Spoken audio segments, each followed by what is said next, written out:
চন্দন পালঙ্কে শুয়ে একা একা কি হবে, জীবনে তোমায় যদি পেলাম না।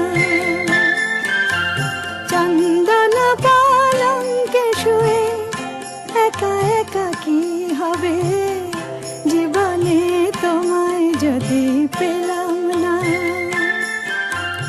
শ্বেত পাথরের রাজপ্রাসাদে থেকে আর কি হবে, জীবনে তোমায় যদি পেলাম